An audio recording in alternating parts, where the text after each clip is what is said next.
하나님 말씀 봅니다. 하나님 말씀 마태복음 7장 1절에서 5절까지 말씀입니다. 마태복음 7장 1절에서 5절까지 말씀입니다.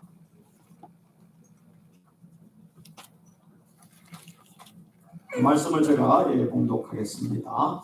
비판을 받지 아니하려거든 비판하지 말라. 너희가 비판한 그 비판으로 너희가 비판을 받을 것이요 너희가 헤아리는 그 헤아림으로 너희가 헤아림을 받을 것이니라. 어찌하여 형제의 눈 속에 있는 티를 보고 네 눈 속에 있는 들보를 깨닫지 못하느냐. 보라, 네 눈 속에 들보가 있는데 어찌하여 형제에게 말하기를 나도 네 눈 속에 있는 티를 빼게 하라 하겠느냐. 예식하는 자여 먼저 내 눈 속에서 들보를 빼어라. 그 후에 밝히 보고 형제의 눈 속에서 티를 빼리라. 아멘. 예, 오늘 설교 제목이 뭡니까? 자아성찰과 성화라고 이렇게 해석했습니다. 오늘 이 본문 말씀은요, 예수님의 그 말씀 중에 백미라고 하는 산상수훈에 있는 말씀입니다. 옛말에 사단계 3년이면 풍어를 굽는다 하는 것처럼 교회를 한 2, 3년 다니신 분은 이 말씀을 모르는 사람은 아무도 없습니다. 그래서 이 말씀 하면 여러분 주제로 하면은 비판, 그 다음에 설교 제목으로 하면은 비판하지 말라 이런 제목으로 여러분 설교를 여러 번 들었을 것입니다. 근데 그렇게 잡는 이유가 뭔가 하면은 오늘 말씀 7장 1절에서 2절까지 말씀 속에 비판하지 아니하려거든 비판하지 말라. 너희가 비판하는 그 비판으로 너희가 비판을 받을 것이요 너희가 헤아리는 그 헤아림으로 너희가 헤아림을 받을 것이라. 그러니까 비판이라는 단어가 몇 번 나왔습니까? 네? 5번. 그 다음에 유사어 비슷한 말로 헤아림이라는 단어가 또 2번 나왔습니다. 그러니까 결국 뭐냐면 비판이라는 이 말을 5번을 쓰고 있으니까 이 설교에 주제하면 비판하지 말라라는 그걸 우리가 알고 있습니다. 그러나 여러분 이걸 제가 설교 본문으로 여러분에게 읽어주면은 우리 교인들은 그렇지 않겠지만은 어떤 교회의 교인들은 듣는 순간에 자기 방어 기제로 딱 이렇게 무장을 해가지고 오늘 목사님께서 내가 사람들을 비판하고 또 사람들이 이렇게 말로 이렇게 자꾸 정지하니까 분명 오늘 목사님께서 나를 비판할 거야. 나에게 잘못했다고 지적할 거야. 라고 자격지심으로 방어 기제를 가지고 말씀을 듣기보다는 또 자기를 어떤 방어하려는 그런 자세로 들어갈 때가 많이 있습니다. 여러분 또 이 말씀을 들으면은요 다 우리가 다 알고 또 듣고 아는 말이지만은 이 말씀을 들으면은 그래야지 하고 하지만은 돌아서면은 사람이요 쉽게 바뀌지 않지 않습니까? 그리고 똑같이 또 남을 비판하고 판단하고 또 이렇게 할 때가 많이 있습니다. 그러면서 우리는 자조적으로 하는 말이 뭐냐면은 사람은 절대 변하지 않아. 사람은 절대 변하지 않아. 그렇게 이야기하고 있습니다. 분명히 세상에 사람은 쉽게 변하지 않지만은요, 또 성령의 역사 속에서는 사람은 변합니다. 그러니까 내가 변하지 않는다고 생각하면 절대 변하지 않습니다. 그러나 난 변할 수 없지만은 하나님의 은혜로는 내가 변할 수 있다라는 그런 소망을 가질 때 하나님께서 우리를 변화시키지 내가 변하는 게 아닌 것이죠. 그래서 근데 이 말씀을 우리가 이거 하고 난 뒤에 비판하지 말라 이 말에 비판하지 말아야지 라고 하는데 여전히 비판이 나오면은 더 비판하는 그것 때문에 더 무거운 짐 때문에 자책감으로 또 힘들어하지 않습니까? 그거는 또 말씀에 대한 바른 자세는 아닙니다. 저는 오늘 이 말씀을 비판하지 말라 이 비판이라는 단어로 말하는 것이 아니라 이 말씀의 성결교 제목을 자아성찰과 성화 라는 이런 말 제목으로 같이 은혜를 나누려고 합니다. 저는 자아성찰 이런 단어를 생각하니까 생각나는 시가 있습니다. 여러분 잘 아는 시겠지만은요. 한국의 민족 시인이던 윤동주님께서 쓴 참회록이라는 그 시가 생각이 났습니다. 파란 녹이 낀 구리 거울 속에 내 얼굴이 남아있는 것은 어느 왕조의 유물이기에 이다지도 욕될까. 나는 나의 참회의 글을 한 줄에 줄이자. 만 24년 1개월을 무슨 기쁨을 바라며 살아왔던가. 내일이나 모레나 그 어느 즐거운 날에 나 또한 한 줄의 참회록을 써야 한다. 그때 그 젊은 나이에 왜 그런 부끄러운 고백을 했던가. 밤이면 밤마다 나의 거울을 손바닥으로 발바닥으로 닦아보자. 그러면 어느 운석 밑으로 홀로 걸어가는 슬픈 사람의 뒷모양이 거울 속에 나타나온다. 이런 시입니다.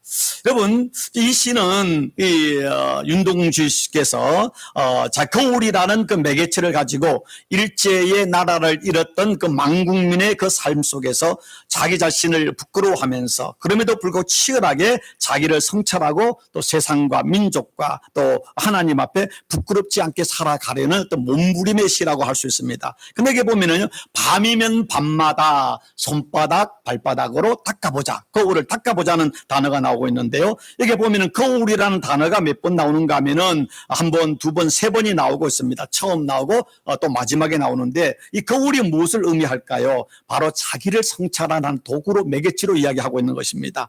윤동주님 하면 여러분 아시는 것처럼 그는 그리스도인, 크리스찬이었습니다. 그러면서도 민족의 시인이었고 독립운동가로서 하나님 앞에, 그다음 민족 앞에서 부끄럽지 않게 살려고 몸부림쳤던 사람이고요. 그렇게 살았기 때문에 그 한국의 모든 시 중에 가장 위대한 시 하나를 꽂았을 때 윤동주님이 썼던 서시를 꼽고 있습니다. 그 서시가 뭡니까? 바로 죽는 날까지 하늘을 우러러 한 점 부끄러움 없기를 잎새에 이는 바람에도 나는 괴로워했다. 이것도 뭡니까? 죽는 날까지 끊임없이 자기를 성찰하는 것입니다. 하나님과 사람 앞에서 자기가 부끄러움 없는 삶을 살기 위해서 자기를 성찰하는 삶을 살고 거기에 자기 인생을 걸었던 사람이죠. 그런데 윤동주님께서 이 시에는 보면 22년을 때 22살 때 썼는데 몇 살에 돌아갔는가 하면은 27살에 일본 감옥에서 이렇게 의문의 죽음을 해서 요절을 당합니다. 그런데 그 윤동주님은 지금도 일본 사람들 중에 양심적인 문학가들이나 일본 사람들 중에 매년 윤동주님의 탄생일이나 아니 그분이 돌아가신 날에 그들이 모여서 윤동주의 시를 가지고 그들이 묵상하면서 연구하고 발표회를 갖는 사람들이 있습니다. 어떤 사람은 일본의 문학가 중에 한 사람은 윤동주 시에 완전히 심취를 해가지고 이것을 일본 사람들에게 전하기 위해서 그가 한국어를 배워서 일본어로 번역하고 하는 작업을 하는 사람도 있습니다. 무엇을 의미할까요? 이분은 단순한 시인이 넘어서서 좀 끊임없이 자기를 성찰하는 삶을 살았던 아주 양심적인 시대의 등불과 같은 삶을 살았기 때문에 민족을 넘어서서 이념을 넘어서서 일본 사람들까지도 그를 존경하는 삶을 살게 되었던 것입니다. 여러분, 이 세상에서요, 모든 고등 종교, 미신이 아니라 소위 말하는 고등 종교라고 하는 종교들의 공통점이 뭔지 아십니까? 그 종교의 핵심은요, 자기 성찰입니다. 자아 성찰입니다. 자기가 믿는 종교를 통해 가지고 내가 누구인지를 찾아가는 것이 바로 종교의 핵심인 것입니다. 잃어버린 자신, 참 자아를 찾는 것이 종교의 목적인데 변질되고 잃어버리고 쇠뇌된 그 잘못된 가짜의 자아를 탈바꿈해서 진짜 내가 누군지를 찾아가는 것, 이것이 종교의 핵심 아니겠습니까? 그래서 자아 성찰, 자기 성찰이라는 말을 쓰고 있습니다. 기독교식의 핵심이 뭡니까? 인간은 하나님의 형상으로 만들었지만 죄로 인하여 타락된 깨어진 우리의 마음, 상처난 우리의 마음, 죽은 우리의 영혼을 다시 하나님 앞에, 말씀 앞에 자기를 성찰해서 회복해서 자기를 만들어가는, 자기를 성찰해가는 것, 이것이 바로 기독교 신앙의 핵심 아니겠습니까? 구원이 무엇입니까? 죽은 우리의 영혼을 하나님의 은혜로 구원을 받는 것이고, 그로 끝난 것이 아니라 구원받은 우리들이 우리 안에 죄로 깨어진 상처와 또 우리 안에 변질된 우리 마음, 인격들을 예수님을 닮아가기 위해서 날마다 말씀 앞에서 성령의 빛 앞에서 자기를 성찰해 살아가는 것이 구도자의 삶, 신앙인의 삶, 믿음의 삶이라고 이야기할 수 있는 것입니다. 여러분, 에베소서 2장 8절에 보면은 사도 바울이 분명히 말했습니다. 너희가 그 은혜, 십자가 은혜죠. 하나님의 은혜로 의하여 믿음으로 말미암아 구원을 받았으니 이것이 너희에게서 난 것이 아니요 하나님의 선물이라. 그래서 구원을 받았으냐면 영어로 you have been saved. 뭡니까? 현재 완료. 이미 구원을 받은 겁니다. 이건 과거입니다. 구원을 우리가 예수를 믿는 순간, 아니 어쩌면 이건 시간과 공간을 영적 세계에서는 2000년 전 갈보리 언덕에 예수님이 죽으심으로 우리는 구원을 받은 겁니다. 그런데 구원을 받았다고 이야기했는데 우리 영적인 구원을 받았지요. 그런데 또 이 사도 바울이 빌립보서에서 뭐라고 말하면 그러므로 나의 사랑하는 자들아 너희가 나 있을 때뿐 아니라 또 지금 나 없을 때도 항상 복종하여 두렵고 떨림으로 어떻게 하라고요? 너희의 구원을 이루라.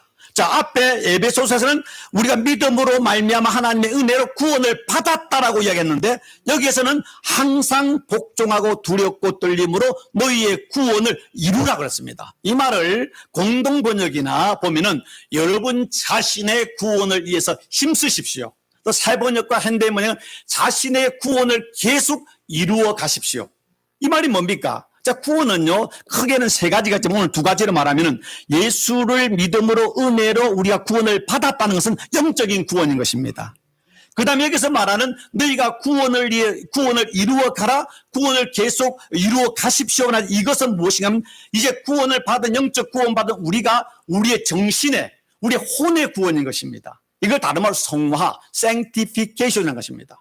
이것은 구원받은 자가 이제 우리가 예수를 닮아가는 삶을 살아가는 것이죠. 좀 쉽게 말하면은, 자, 엄마 뱃속에서 아이가 10개월 동안 잉태되었다가 세상에 태어나지 않습니까? 그 전체는 엄마의 희생이잖아요. 엄마의 수고와 땀과 눈물이 다 되어서 그 아이가 태어났습니다. 이게 뭐냐면 그 엄마의 희생을 통해서 아이가 세상에 태어남처럼 우리가 예수 그리스도의 십자가 은혜로 우리가 구원을 받은 겁니다. 하나님의 자녀가 된 겁니다. 내가 태어난 거로 끝나는 겁니까? 이제 태어나서 내 아들이 되고 내 자녀가 된 겁니다. 그 다음에 뭡니까? 그 아이가 열심히 젖을 먹고 걸음마를 하고 그 다음에 걷기도 하면서 자라잖아요. 자, 믿음 생활이 뭡니까? 예수를 믿고 구원을 받았고 난 이후에 우리가 그리스도 안에서 우리가 성장해 가는 것, 예수를 닮아가는 것, 믿음이 성숙해 가는 것, 그것을 사도 바울이 두렵고 떨림으로 복종해서 너희의 구원을 이루어 가라는 것입니다. 자, 난 예수 믿었으니까 그로 끝이다. 그것은요, 내가 이제 엄마 뱃속에 태어났습니다. 애가 응아응아 하는데, 이제는 엄마 뱃속에 태어나서 내가 엄마의 아들이 됐으니까 이제 끝났다. 그리고 10년이 지나도 그 아이는 응애응애하고 젖만 먹는다면은, 그거는 애도 문제지만 엄마 아빠는 그건 비극이에요. 애가 나이에 맞고 걷기도 하고 뛰기도 학교도 가야 되는데, 엄마, 나는 엄마의 영원한 천사야. 나는 엄마의 기용을 받는 아들이야. 그러면서 두세 살에 하루 평생 머물러 있다면은, 그 아이, 그건 이상한 거 아니겠습니까? 다른 말로 내가 교회를 나와서 예수를 믿었는데 10년 전에 비해서 20년 전에 비해서 내가 인격적으로 신앙이 성장하지 않았다면 내 영이 뭔가 문제가 있는 것이죠. 잘못된 것입니다. 그래서 에베소서의 말을 하기를 사도 바울이 우리가 다 하나님의 아들을 믿는 것과 아는 일에 하나가 되어 온전한 사람을 이루어. 그러니까 하나님을 아는 것과 믿는 게 하나가 되어 온전한 사람. 이걸 영어성에 perfect man, mature man, 성숙한 사람, 완전한 인격의 사람을 이루어서 그리스도의 장성한 분량이 충만한 데까지 이르리니 이는 우리가 이제부터 뭐가요? 어린아이가 되지 아니하여 영적으로 스피리추얼 베이비에서 스피리추얼 성숙한 어덜트가 된다는 거야. 성이 되어가는 것입니다. 이것이 우리 신앙생활의 핵심인 것이죠. 이것을 성화라고 이야기하는 것입니다. 성화라고 이야기하는. 근데 이 성화가 어떻게 이루어지는가? 성화는 가장 중요한 첫 단추가 자기 성찰입니다. 하나님의 말씀 앞에서 빨갛게 하나님의 말씀 앞에 자기를 성찰해 가는 것이 없이는 절대로 성숙할 수 없고 성장이 될 수 없는 것입니다. 근데요, 우리 교회는 그렇지 않겠지만은 또 타주에 있는 교회 중에는 여러분 보면은 교회를 다니는데 10년, 20년 영적으로 성장하는 것 같지나 영적으로 퇴보하는 경우가 많이 있습니다. 영적으로. 나이가 들면서요, 그 사람은 어쩔 수 없이 우리가 퇴보하지만은 우리 속사람이 새로워져야 되잖아요. 예수를 닮아가는 성숙한 사람이 성인, 정말 우리가 성인이 이룰성장을 노인네가 되면 안 돼요. 여러분, 장년, 노년이 아니라 성인이 돼야 되잖아요. 성인 뭡니까? 그럼 mature man, 그러니까 성숙한 사람, 아니면 holy man 이런 사람이 돼야 되는데 나이가 들면서 나이가 먹어서 꼰대 짓을 하면서 자기 아집과 또 자기 고집으로 가득 차가지고 사랑받기만을 원하고요, 자기 말만 하고요. 이러면 뭡니까? 사람들이 저 사람은 야 예수 믿는다고 하는데 저 사람이 교회에 뭐 직분자라고 하는데 아이고 저 사람이 옆에 가고 싶지도 않아. 그러면 뭡니까? 그 영적으로 성장한 게 도리어 퇴보하는 거잖아요. 우리의 소망은요, 나이가 들면 어쩔 수 없이 우리는 늙어질 수밖에 없지만 우리의 소망은 그 사람이 100살을 사는 게 아니라 우리의 속사람이 성숙해져서 오늘 말에 온전한 사람이 되는 예수를 닮은 성화된 삶을 사는 게 이게 우리의 소망이 되는 거 아닙니까? 여러분 아시고 오늘 이제 제가 10월 13일이면 제가 나이가 만 60이 됩니다. 저는 설레요. 하나님께 오늘 아침에 나와서 감사했습니다. 지난 60년을 살게 하심을 감사합니다. 지난 60년은 감사하지만 그걸 넘어서 앞으로 10년, 앞으로 60대가 하나님 앞에 기대가 됩니다. 뭘 기대하겠습니까? 제가 돈을 많이 벌겠으면 세상에 성공하겠습니까? 그게 아니라 하나님 내가 어제보다, 내가 작년보다, 올해보다 내년에 더 내가 인격이 주님 안에 더 주님을 닮아가고 영적으로 성숙해지고 내 믿음이 더 하나님 앞에 아름다워질 것을 기대하고 그것 때문에 감사하는 거예요. 그것 때문에 기대하는 것이 그게 우리의 소망 아닙니까? 그게 소망 아니겠습니까? 우리의 믿음의 첫 단초가 뭔지 아십니까? 자, 예수님이 오시기 전에 세례 요한이 예수님이 오시는 길을 준비하면서 했던 평생의 메시지가 뭡니까? 바로 회개하라. 천국이 가까웠느니라. 회개하라. 근데 이 말씀을요, 세례 요한만 했습니까? 예수님께서도 이때부터, 예수님이 세례 받으시고 난데 이때부터 예수께서 비로소 전파하여 이르시되 뭡니까? 회개하라. 천국이 가까웠느니라. 예수님의 말씀도 첫 번째 회개하라는 것입니다. 근데 이거 예수님만 한 것이 아니라 또 마가복음에 보면은요, 제자들이 나가서 전도하러 나가서 하는 말, 회개하라. 전파하고. 결국 뭡니까? 세례 요한도 예수님도 제자들도 신앙의 첫 출발을 회개하라는 말입니다. 회개가 뭡니까? 내가 하나님 앞에 어떤 존재인지를 인식하는 겁니다. 나는 죄인입니다. 나는 나로 구원받을 수 없습니다. 내 안에는 아무 소망이 없습니다. 그러면서 하나님의 말씀 앞에 하나님의 진리의 빛 앞에서 자기의 발가벗은 모습으로 자기의 깊은 내면까지 성찰하는 것. 이거 회개인 것입니다. 성찰을 통해서 하나님께 나가 회개를 할 수 있는 거죠. 내가 죄인인 걸 모르는 사람이 어떻게 회개합니까? 그러나 오늘날 교회는 어떻습니까? 오늘 현대 교회는 말할 때요, 현대인들은 죄라는 말, 회개하는 말을 싫어하기 때문에 절대로 교회가 부흥하려면 이런 말 하지 말라는 겁니다.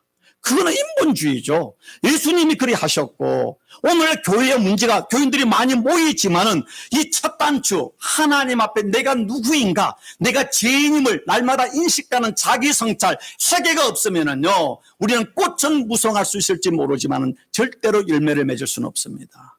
절대로 우리가 겉으로는 내가 교회에 내가 직분이다, 내가 뭐 한다, 오래 다녔다 하면서 기도도 하고 봉사도 하고 헌금도 하고 선교도 할 수 있지 모르지만 우리 속사람의 절대 변화가 일어날 수가 없는 것입니다. 없는 것입니다. 오늘 한국 교회는 많이 그랬잖아요. 예수 믿으면 복 받는다. 예수 믿으면 모든 게 만사행통한다. 기복을 이야기하지만은 그보다 더 중요한 게 뭔지 아십니까? 진짜 복은 하나님 앞에 내가 누구인지를 깨닫는 겁니다. 내 안에는 아무 소망이 없음을 알고 그 다음에 주님의 십자가를 붙잡는 그 은혜가 우리를 살게 하는 하나님의 은혜 아니겠습니까? 여러분 병원에 가지 않습니까? 여러분 우리 병도 두 가지가 있죠. 밖에 있는 예상이 있고 안에 있는 내상이 있지 않습니까? 예상은요 그냥 옥독진기 바르고 이렇게 파스 바르면 나을 수 있어요. 그 끝에 병이 아니라 진짜 병은 어디 있으면 속에 있잖아요. 속에 있잖아요.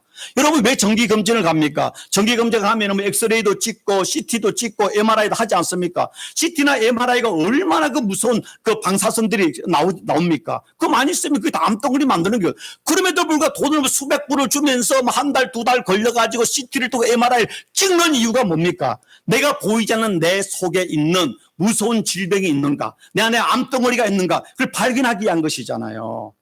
우리가 믿음이란 게 뭡니까? 바로 하나님의 진리의 빛 앞에서 내 영혼이, 내 정신이 어떤지를 날마다 성찰하는 것입니다. 그래서 감리교를 창시하신 그 요한 예술련 목사님 말하기를 그분은 평생 거룩한 삶을 살면서 그의 신앙의 규칙들이 있는데 그 규칙 가장 기본되는 게 뭔가 하면 자기 성찰과 자기 부인입니다. self-examination and self-denial. 그러니까 자기를 하나님의 말씀 앞에 성찰하며 누구든지 나를 따라오거든 자기를 부인하려자, 자기를 부정하는, 자기를 내려놓는, 자기를 십자가에 못 박는 이것이 자기의 신앙의 가장 중요한 핵심, 자기 성찰입니다. 기도의 핵심이 뭔지 아십니까? 기도하면은 여러분 하나님 주십시오, 건강 주시고 자녀 축복해 주시고 주시옵 하는데요. 성경에 뭐랍니까? 하나님이 이미 우리에게 무엇이 필요한지 안다고 그러지 않습니까? 기도의 진짜 핵심이 뭔지 아십니까? 기도의 핵심은요, 기도를 통해서 자기를 성찰하는 겁니다. 제가 새벽마다 기도할 때 저를 위해서 제일 많이 기도합니다. 기도의 핵심이 뭐냐? 제가 뭘 달라는 게 아니라 하나님의 말씀 앞에, 성령의 빛 앞에 나 자신을 성찰하면서 하나님을 닮아가기 위한 몸부림, 이것이 기도의 핵심이죠. 그게 없는 주시옵소서 줘서 뭐 하겠습니까? 내 영혼이 깨끗하지 않은 그릇에 줘봤다 다 썩는 거예요. 내 영혼이 깨끗해지고 내가 주님 것이 합당한 자가 되면 주님이 주지 말라도 주님께 달라 주님께서 필요한 걸 다 주시고 능력 주시는 거 아니겠습니까? 여러분 기도는요, 말씀은요, 제일 중요한 핵심은 자기를 말씀 앞에 성찰하는다는 사실을 기억하십시오. 여러분 서양 철학의 아버지라고 소크라테스 다 알지 않습니까? 그분 그 당시에 최고의 어떤 그리스 아테네 강대에서 평생 목이 터지라고 외쳤던 말씀의 핵심이 뭡니까? 너 자신을 알라. 그 말이 뭡니까? 너 자신을 성찰하라는 것이죠. 자기를 성찰하는 것이 모든 학문의 지름길은, 모든 학문의 기본인 것입니다. 오늘날은 자기를 성찰하는 사람이 없습니다. 다른 사람에 대해서는 비판하지만 내가 누구인지, 내가 어떤 존재인지 자신을 몰라요. 그런 사람이 할 수 있는 말이야. 너나 잘하세요. 너나 잘하세요. 정말 당신 자신을 좀 바라보라는. 오늘 이 말씀이 비판하지 말라, 비판받자, 비판하지 말라, 헤아리면 헤아리면 돼, 헤아리면 받으리라. 이 말을 한마디로 예수님께서 우리가 한마디로 한다면, 야, 너나 잘해라. 너 주제를 좀 파악해라. 이 말 아니겠습니까? 여러분, 오늘 이설 참 중요합니다. 다른 건 다 잊어버려. 신앙의 핵심은 하나님 앞에서 빨가벗은 모습으로 자기를 성찰하는 것이다. 자기를 점검하는 것이다. 셀프 이그제미네이션 하는 것입니다. 오늘 말씀에 예수님께서 뭐라고 얘기했습니까? 어찌하여 형제의 눈 속에 있는 티를 보고 내 눈 속에 있는 들보를 깨닫지 못하느냐. 예수님은 어찌하여, 왜 형제의 눈 속에 있는 티에 내가 집중하느냐.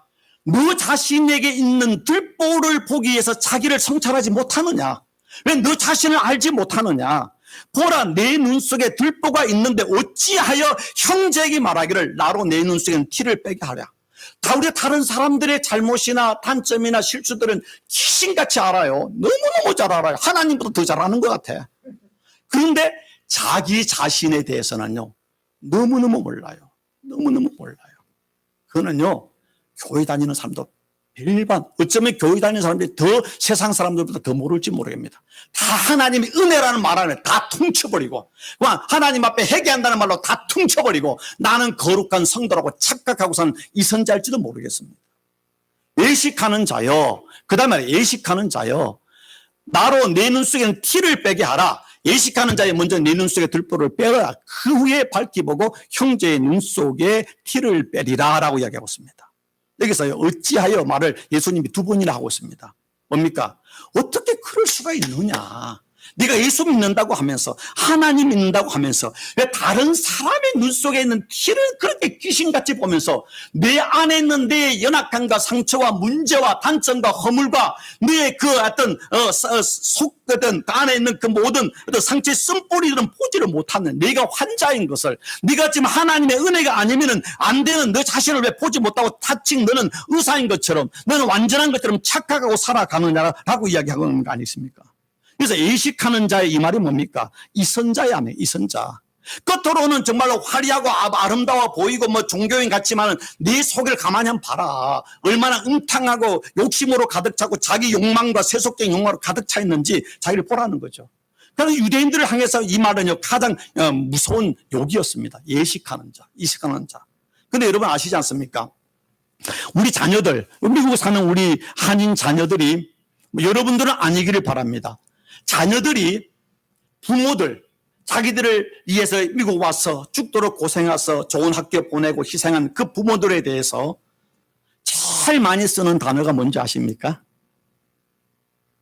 제일 많이 쓰는 단어가 히포크레이트. 우리 엄마 아빠는 이선자다. 여러분은 아니길 바랍니다. 근데 제가 지금 목회하면서 대부분 2세들이, 1.5세들이 우리 엄마 아빠는 누구보다 열심히 일을 했고, 누구보다 교회 봉사 열심히 하고, 누구보다 우리를 사랑해서 희생했던 걸 알다. 근데 우리 엄마 아빠는요, 내가 존경은 할 수 없어요. 왜? 말과 행동이 다르거든요. 교회 와서 쭉 하고 예배도 드리고 봉사도 하고 헌금도 하고 장로, 건사, 집사도 하는데, 차 타고 교회 올 때, 차 타고 집에 갈 때 자녀들 뒤에 있는데 엄마 아빠가 이야기하는 거 보니까 목사님 욕하고 교인들 욕하고 다 비판하는 말뿐이 안 하는 거예요. 그러니까 어떻게 저럴 수가 있어? 애들이. 아니 교회에서는 그렇게 홀리한데 왜 집에 오면은 왜 차를 타고 오면서 남을 그렇게 비판하는지 어린애들도 이건 아니라고 이야기하는 것입니다. 수없이 들었습니다. 여러분은 아니기를 바랍니다. 근데요, 중요한 것은 우리가 하나님 앞에 다른 사람 바라보지 말고, 믿음은요, 내가 오라 나는 공고한 자로다. 이 사망의 늪에서 누가 나를 건져내랴. 하나님 앞에 탄식하며 세리가 정말 성전에서 고개를 들지 못하고 아버지여 나는 죄인입니다. 가슴을 칠 때 예수님께서 바리새인 그렇게 다퉈가고 그냥 그 경건한 그 사람의 기도는 하나님 듣지 않았지만 모두가 죄인이고 민족의 흡혈귀라고 했던 그 세리의 기도를 하나님 들으시다는 이유가 뭡니까? 그 사람 비록 죄를 지었지만 하나님 앞에 와서 자기를 성찰했잖아요. 자기가 죄인인 걸 깨달았잖아요. 우리가 하나님 앞에 내가 어떤 존재를 깨닫지 않고는 하나님 주시는 은혜를, 십자가의 그 사랑을 깨달을 수가 없는 겁니다. 히브리서에서 뭐라고 말씀하고 있습니까? 하나님의 말씀은 살았고 운동력이 있어 좌우의 날서는 어떤 것보다 예리하여 혼과 영과 및 간절과 골수를 찔러 쪼개기까지 하며 마음의 생각과 뜻을 감찰하나니 그랬습니다. 하나님의 말씀은요 빛입니다. 예수님께서 난 진리의 빛이래. 빛은요 어둠을 몰아냅니다. 빛이 오면 어둠 속에 있는 모든 것들이 다 보입니다. 지하실 깜깜한데 빛에 딱 하면은 그 안에 있는 뭐 박쥐들이라든가 지새끼라든가 다 보이고 다 보이지 않습니까? 곰팡이 다 보이잖아요. 빛은요 어둠을 몰아내고 어둠 속에는 모든 걸 보게 하는 것입니다.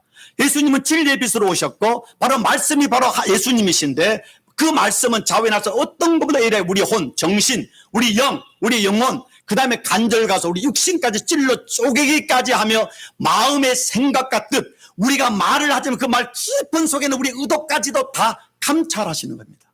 감찰이란 말을 하나님은 감찰이, 우리 입장에서는 그 말씀 속에 우리가 자기를 성찰하는 것이죠.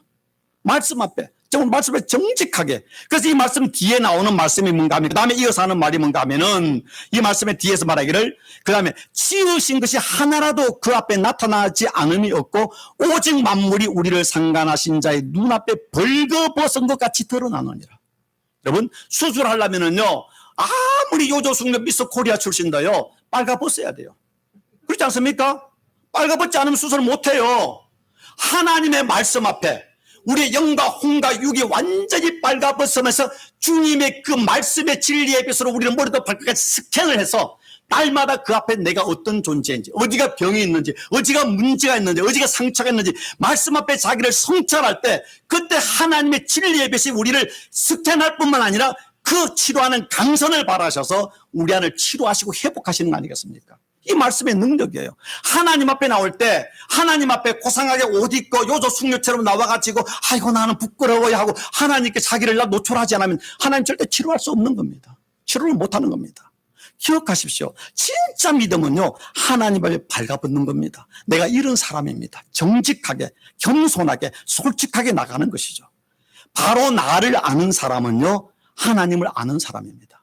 하나님을 진짜 아는 사람은요 다른 사람을 이해하고 사랑할 수 있습니다. 왜냐하면 나 같은 죄인을 하나님이 이렇게 용서하시고 사랑하시고 치료해서 새 사람 만들어 주셨는데 그 하나님의 사랑이 있다 보니까 다른 사람의 허물을 볼 때 하나님도 저 사람을 저렇게 사랑하시는구나, 저 사람도 하나님께서 긍휼히 여기시는구나, 저 사람도 하나님이 치료하실 것이구나 라고 하면서 측은지심의 마음으로 그 사람을 바라보는 거 아니겠습니까? 그리고 오늘 말해 어찌하여 너는 내 눈 속에 있는 들보를 자기를 성찰하지 못하고 왜 자기는 뭔가 대단한 것을 착각하면서 다른 사람의 문제에 내가 집중하느냐. 여러분 지혜로운 사람은요 굴뚝에 두 사람이 들어갔다가 탈무하면 들어갔다가 나왔습니다. 한 사람은 얼굴 수금쟁이 묻었고 한 사람은 수금쟁이 묻지 않았습니다. 누가 세수를 하겠습니까? 그 말해 보면은 얼굴이 깨끗한 사람이.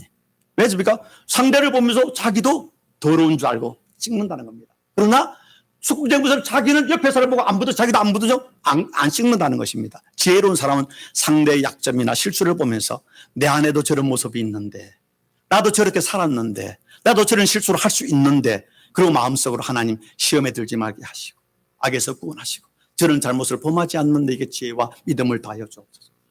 어떤 것이 스승이 되지 않습니까? 제가 말씀드리자면 뉴스를 보면서 살인마를 보면서 어떻게 저런 살인마가 인간 짐승이 있을까? 그게 아니에요. 가만히 보세요. 그 사람에 있는 그 무서운 그 폭력, 그 음탕함 우리 안에 다 있지 않습니까? 다만 우리가 아직 표출을 못했을 뿐이지 용기가 없어서 두려워서 못할 뿐이 다 있어요. 도끼는 객갱이에요. 그걸 보면서 하나님 내 안에 저런 무서운 죄가 있습니다. 나를 용서하시고 더 주님을 닮아가게 하여 주옵소서 기도하는 것이죠.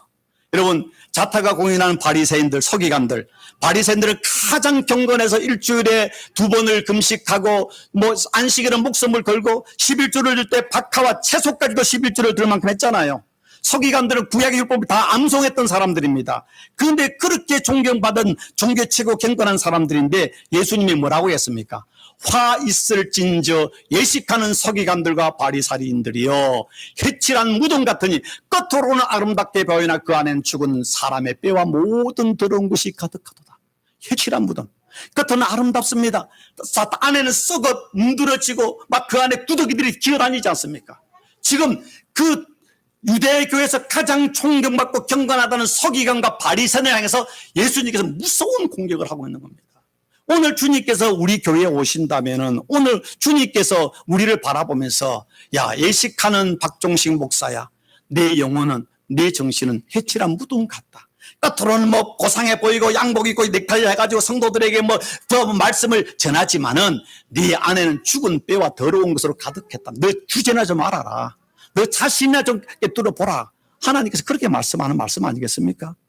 또 저에게 하는 것은 여러분도 그렇게 들어야 됩니다. 여러분, 진짜 지혜가 뭔지 아십니까? 지식은요, 정보는요, 이제 대학 간 것도 아무 상관없습니다. 이런 인터넷 들어가면은요, 딱 들어가서 자기 안방 조그만 인터넷 하나 가지고요, 지금 대학 도서관에 있는 그보다 훨씬 많은 정보들이 지금 다 서핑이 가능합니다.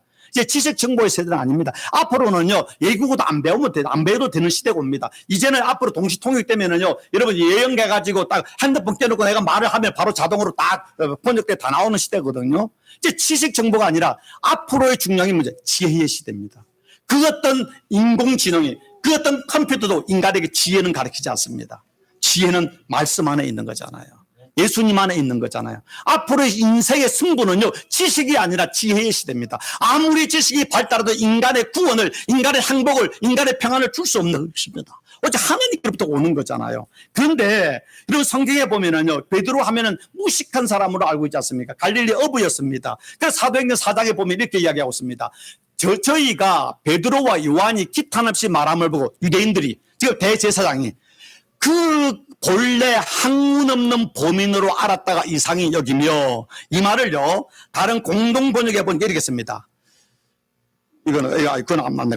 본래 배운 것이 없는 천한 사람인 줄 알았는데, 현대에는 제대로 배우지도 못한 보잘것 없는 사람인 줄 알았는데, 야, 저 베드로 저거 뭐 국락교도 안 나왔잖아. 뭐 글자도 겨우 아는 사람 아니야. 그래 알았는데 어떻게 저런 말을 해? 이게 뭡니까? 지식이 아니죠. 지혜죠. 하나님의 능력이죠. 하나님의 능력이죠.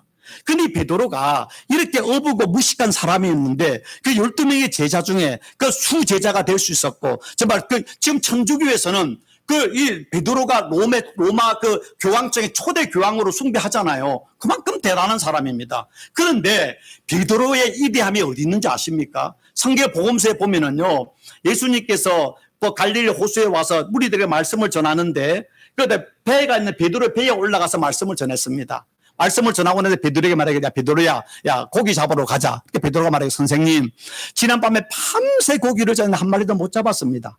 근데 주님께서 선생님이 말씀하시니 제가 그 말씀을 의자에 다시 한번 나가 보겠습니다. 나가서 고기를 잡았는데 고기가 그물이 찢어질 정도로 배가 가라앉을 정도로 많이 잡았습니다. 그럼 우리 같으면 어떻겠습니까?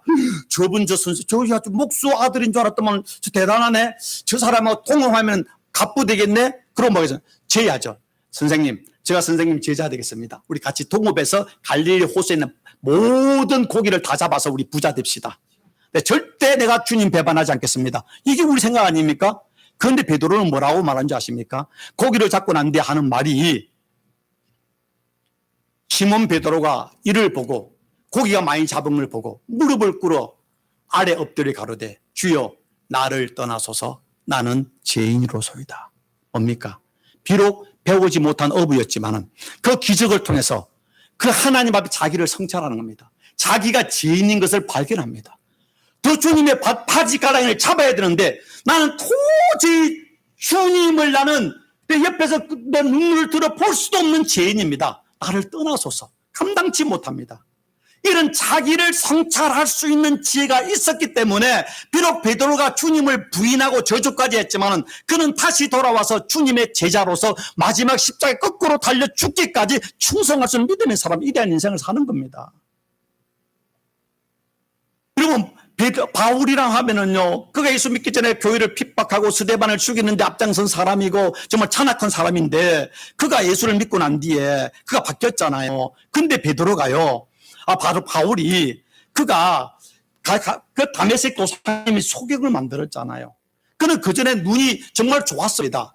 성경은 말하지만 아마도 눈은 2.0이 넘었던 것 같아요. 눈을 부릅뜨고 마을 구석구석 다니면서 예수 믿는 한복에 넣고 죽이는 일을 했습니다. 나는 유대인 중에 유대인이고 나는 그 유대인 중에 바리새인 중에 바리새인이고 내가 바리새인 중에 최고의 율법사 가말리엘에 있는 제자다. 나같이 의로운 자가 있느냐? 자기 지 않고 안식일을 어기지 않고 금식하고 나는 그 성금하고 나는 잘 믿음으로 도덕적으로 윤리로 잘 살아봤다. 자기 의로서 그렇게 했는데 주님께서 그를 장님을 만들어 버렸습니다. 왜 그랬습니까? 내가 끝으로는 내가 그렇게 뭐 의롭고 민족이 좋고 뭐 로마 시민을 가졌지만은 넌 영적으로 소경이야. 너 자신을 알지 못해. 늘 멀게 만들었잖아요. 그가 주님을 만나고 난 뒤에 그가 주님을 많은 일을 하고 난 뒤에 고린도전서의 사역 초기입니다. 그는 자기를 뭐라고 고백하는가 하면 맨 나중에 만삭되지 못하여 난자던 내게도 보이셨으니 나는 누구라고요? 사도 중에 지극히 작은 자라. 내가 하나님의 교회를 핍박함으로 사도라 치감을 받게 감당치 못하노라. 그러니까 사도의 작은 자라. 이 말할 때 사람들은 뭐라고 전제했겠냐? 저분은 예수님의 직계 제자는 아닐지라도 예수님이 12제자보다 훨씬 위대한 사도 중에 사도라고 다 그를 칭찬할 때였습니다. 근데 사도 바울은 나는 사도 중에 지극히 작은 만삭되지 못한 팔싹둥이고 사도라는 치감을 받기도 감당할 수 없는 자다. 그 하나님의 은혜에 많은 업적을 상했음에도 불구하고 하나님의 그 진리의 빛 앞에 자기를 성찰하니까 겸손해졌죠. 그 다음에 그가 인생의 이제 사역의 중기에 들었을 때는 뭐라고 이야기하는가 하면은 사역의 중기입니다. 정말로 많은 업적, 위대한 신학자고 선교사이고 그 다음에 신학자로 정말로 최고의 그는 예수의 최고의 그는 사도였는데 그는 자기를 그 다음에 고백하기를 모든 성도 중에 지극히 작은 자보다 더 작은 나에게. 앞에는 사도 중에 가장 작은 자였는데 그 다음에 어떻습니까? 그보다 더 낮아서 모든 성도 중에 더 작은 나. 이걸 공동번역에 나는 모든 성도 중에서도 가장 보잘것없는 사람입니다. 아니 그보다도 못한 사람입니다. 자기를 성찰하지 않으면 어떻습니까? 내가 누구야? 내가 이렇게 교회도 세우고 이렇게 성경도 쓰고 이렇게 업적도 많이 남겼어요. 나는 사도 중에 최고고 모든 교인들 중에 나는 대빵이야 라고 말하지 않겠습니까? 그냥 자기를 성찰하니까 사도 중에 지극히 작은 자, 그 다음에 마지막 죽기 직전에 그는 자기 영적 아들인 디모데에게 편지를 쓰면서는 말하기를 빛보다 모든 사람이 받을 만한 이 말이요 그리스도 예수께서 죄인을 구원하셔 세상에 임하였도다. 그 다음에 말합니까? 다 같이 죄인 중에 내가 개수니라. 사도 중에 가장 낮은 자에서 그 다음에는 모든 성도 중에 가장 작은 자에서 마지막 죽기 죄인 중에 우두물이 개수니라. 진짜 개수라고 그랬습니까? 그러나 그는 말하기를 나는 죄인이다. 하나님의 진리의 빛 앞에 갔을 때 그 은혜가 너무나 크다 보니까 자기는 작아 보이는 겁니다. 나는 없어지는 것입니다. 이것이 성찰하는 사람들의 겸손이고 하나님의 은혜죠. 내가 죽어지고 내가 낮아지고 하나님의 진리가 하나님의 평력이 임함으로 나의 나됨은 나에게 있는 것이 아니라 때문에 나의 세상 때문에 나의 자녀 때문에 그 무엇을 통해서 자기를 채우고 자기를 증명하는 사람 허무할 수밖에 없습니다. 모든 것은 다 없어지는 문제